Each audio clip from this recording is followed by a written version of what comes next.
Finally back, supercar time on Test Drive Unlimited Solar Crown. Of course, this being the Audi R8 that we got on the gold pack, the gold edition of the game. The issue we have with this Audi R8 in particular though, it is rear wheel drive and slightly upgraded this one over 1,000 horsepower. It is just too much for the rear wheel drive vehicle. Here we obviously know the rear wheel drives have got an issue, so there's one target in mind, and that target is a Lamborghini. Now, in the intro to the game, we got to drive the Lamborghini, so I think it's natural desires here to jump in a Lamborghini and test them out a bit more. Heading over to the Lamborghini dealership here, we've got a problem. You need to be ranked level 40 to drive a supercar, the Lamborghini in this instance, in the supercar class. Move over to the Huracan, you have to be level 40. Why is this the issue? We are in the supercar class, we should be able to drive Lamborghinis in the supercar class. Now yes, I know we've got a wide gallery of cars we can choose from, but I want to drive a Lamborghini. I've opened up the supercar class races, let us just drive a Lamborghini. We'll rank up to level 40 and unlock the next tier of races. It does seem very counterintuitive not being able to use Lamborghinis, but what we are going to do is head over to the German Performance showroom, and I've got one car in mind. I love the Audi R8, but here we have the Decinium version of the Audi R8. This one's four-wheel drive, and I do accidentally buy it instantly without test driving the car. However, this is a miniature Lamborghini. Anybody that knows cars, anybody that knows the build, the engine, whatever, this is essentially just a mini Lamborghini. I thoroughly love driving the Audi R8 in game, the rear-wheel drive, although very leery. We could improve that with having the four-wheel drive. So, yeah. It seems common sense. We want a Lamborghini, we can't get it yet. We like the Audi R8, we have an Audi R8, but it's not four-wheel drive. So we'll use the Decinium version, the special edition, four-wheel drive, blindingly fast cars out of the box. But of course, we can improve that, upgrading this Audi R8 a little bit more, perhaps even to the same spec I've got that rear-wheel drive one already sitting at. So when we do head over to the Decinium, we can see one big issue once again. With it being a special edition, we cannot add any cosmetic parts to it.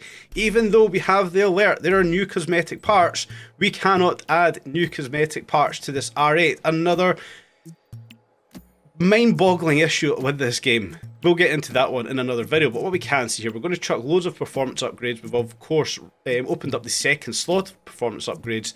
What are these ones? Rare upgrades. So going through the motions, applying everything we can to this car, max out the Audi R8. The rear-wheel drive I have blindingly fast, the four-wheel drive probably going to be far more competent. One massive credit to this game, the noise that this game has gave us, whether it's through, you know, dump valves, wastegates, whatever it may be, or the exhaust notes and the backfires with anti-lag and such. Massive credit to Test Drive Unlimited Solar Crown. Yes, we can bash this game as much as we want, but the noises are simply fantastic. Hats off to TDUSC. So coming out in the Audi R8, we're obviously taking a quick blast down the road there to see how capable it is. As we do come into the corner, we do still have a slight bit of understeer, but far, far better than the rear-wheel drive partner. So we'll head over here first of all. We'll get into a race here. Of course, it's going to be a clan battle, but that clan battle here in particular is of the supercar class and the max RP of 950. So we have to bring the rating of this car down slightly, but what a lineup of cars we're racing against. Other Audi R8s, Ferrari F40, that stunning looking Corvette at the back there. But when we shoot off the line in this four-wheel drive Audi R8, not a lot of competition right there. Really capable four-wheel drive launch, which is obviously the meta in this game so far. As we do power down the section of the road, suffering a little bit of stutter with the computer today. That's not ideal. Hopefully it doesn't come through in the recording. If it does, I do apologise. I'll make sure the next recording is a hell of a lot cleaner. But yeah, as we do come down the road there into that right hander, we can see the Audi R8 more than capable of stopping, getting those tight right handers really, really tight and nailed down first time of asking, perhaps almost outbraking yourselves trying to get used to the sheer speed on a race with this car. Of course, advancing from the Alpine A110 to the Audi TT RS. Where did we go after that? We had the off-road buggy and the Range Rover SVR, the Bentley GT Continental, which is a fantastic, fantastic car in the game. Moving up here to a blindingly fast Audi R8. I absolutely love the handling model within this game. Now I know there's been a lot of friction, a lot of animosity online, and I do understand it. I would love to be able to use rear-wheel drive cars as often as possible. But the meta here so far is four-wheel drive is what we need to use. So we have to adapt to the game as it is. The Audi R8 here, we can obviously see AI, we know already, there's not much of a competition there.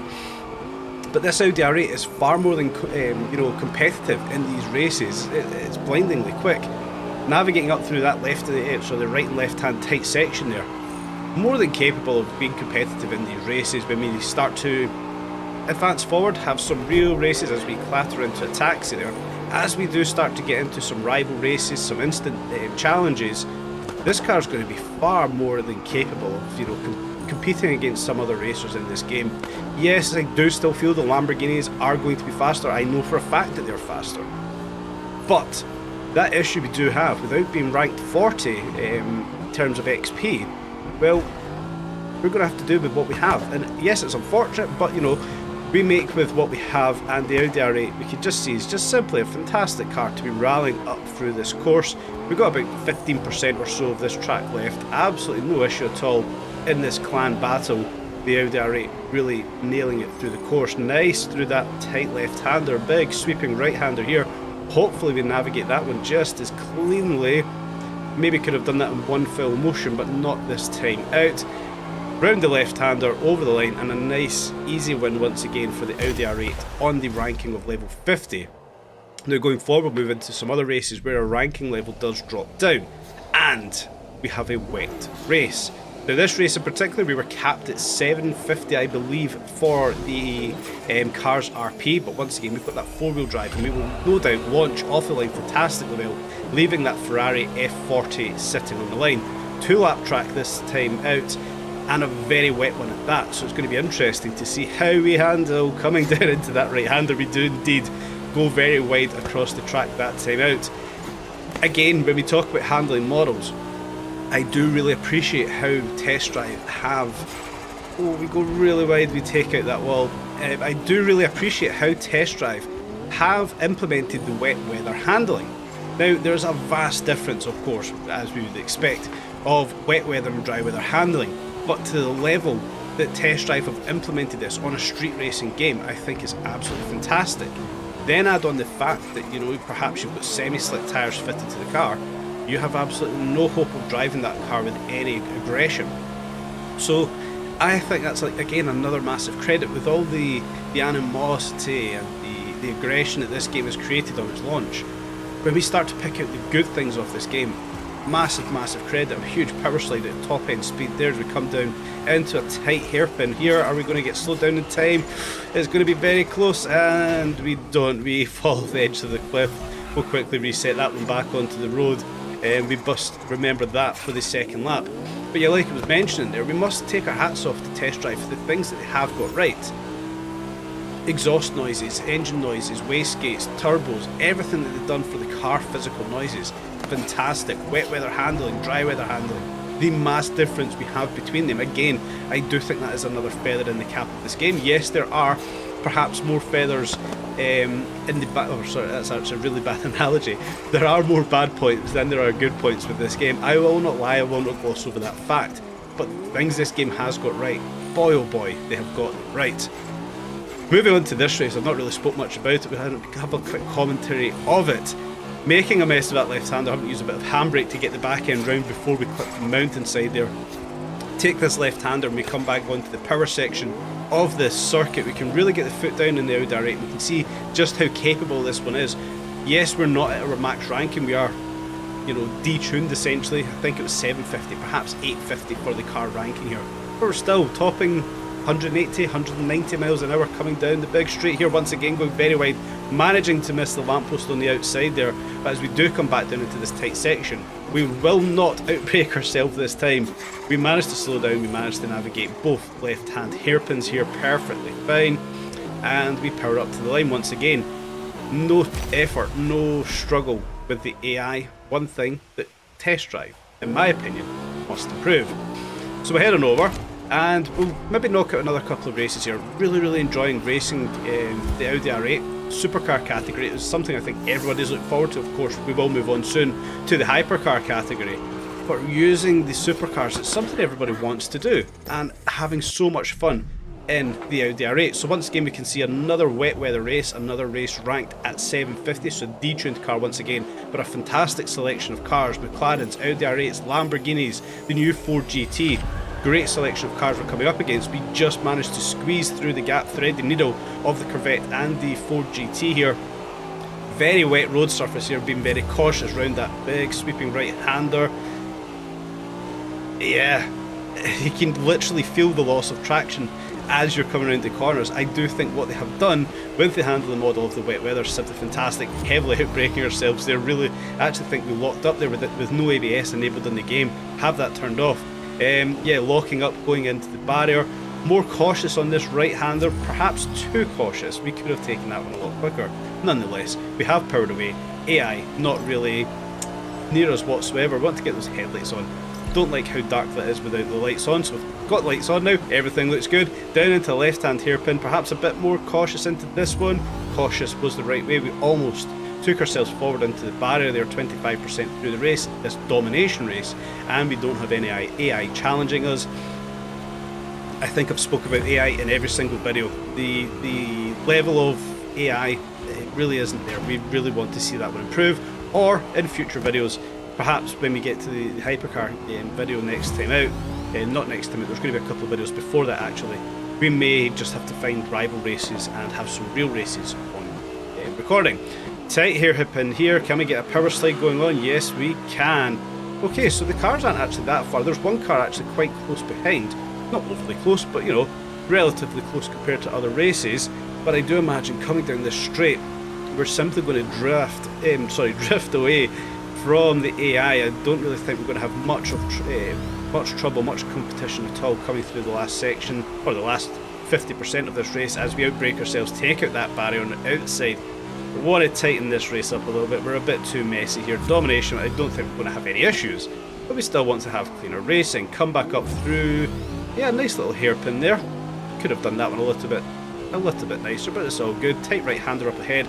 Try and shortcut over the track, but we do take out a lamppost. That's very unfortunate. That's not the cleanest of racing, but anyway, we move back up the hill section. Left-hander into a long sweeping right-hand bend. We do catch water. We do push ourselves across the track, clipping the curb on the outside, but we get the power back down. Last up the hill, we've got another left-hander up ahead here.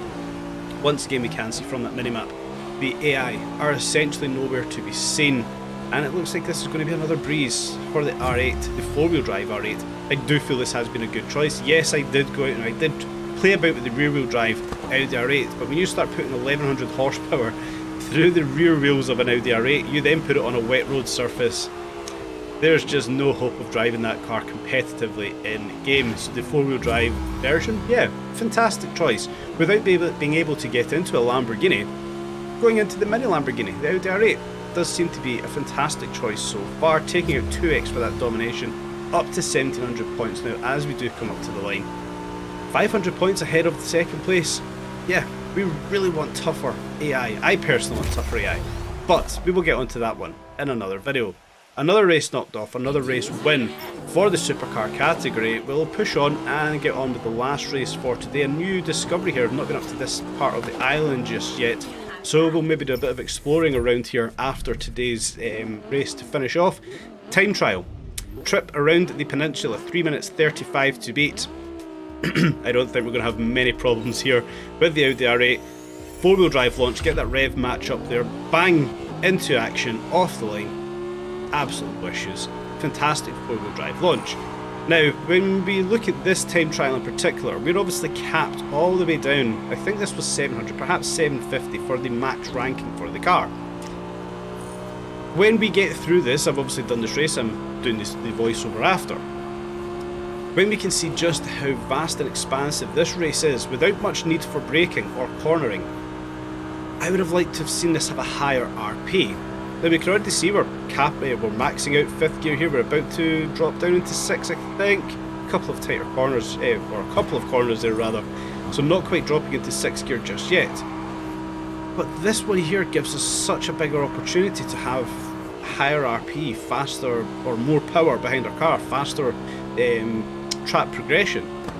So having this one capped down at lower RP was quite annoying for me personally. I would have liked to have been able to really test out the Audi R8, perhaps put it up to that 950 level, have 1100 horsepower coming through this car, and you could really see how fast these cars are, understanding the full sense of speed that this game has to offer, which it does give a fantastic sense of speed.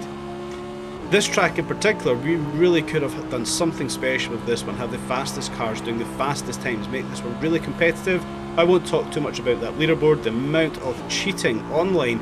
Yes, I do play on the PC version. Yes, every game we do see the unbelievable amount of cheats, the hacks. But the level of cheating in this game is just mind-blowing as far as I'm concerned. What we really could have done here is have the fastest supercars on this track. We can see just how quick it is, and we really could have some very interesting times on the board. But that hasn't been the case. We're 60% through this race already. Really cruising down this road, 150 towards 180 miles an hour, wherever it is we may be. Really not much of a challenge at all, but I do like this as a time trial. I would obviously encourage everybody to obviously try that Peninsula time trial out, see what kind of race times you can do in the supercar of choice, wherever it may be. Let me know in the comment section down below. Whilst you're there, give us a like and a subscribe, guys. I want to grow this channel. But let me know in the comment section down below what supercar you guys have chosen, seeing as when you open up the supercar category, we do not have level 40, we cannot get into Lamborghinis and other supercars that are there, so do let me know what you guys went with. Personally, the Audi R8 I think has been a fantastic choice, as we do come down to cross that line, just about a minute to spare. We've actually got about another 5%, so we're going to be a little bit less than that. But like we can see, absolutely no problems there. This Audi R8 is unbelievably competitive down that track, 2 minute 45 as we do cross the line. So yeah guys, let me know in the comment section down below what car you did choose for your supercar expeditions as such. If you would, please smash the like button, subscribe, tap on the bell, select all the notifications, and please leave me a comment, help me feed that YouTube algorithm to get my videos pushed out there. I want to grow this channel, I want to hit my goal of 1,000 subscribers, so please guys, hit that subscribe button, help me grow this channel. If you've enjoyed this, check out the video, it'll be out in a couple of days, as I do talk about issues with Test Drive Unlimited Solar Crown.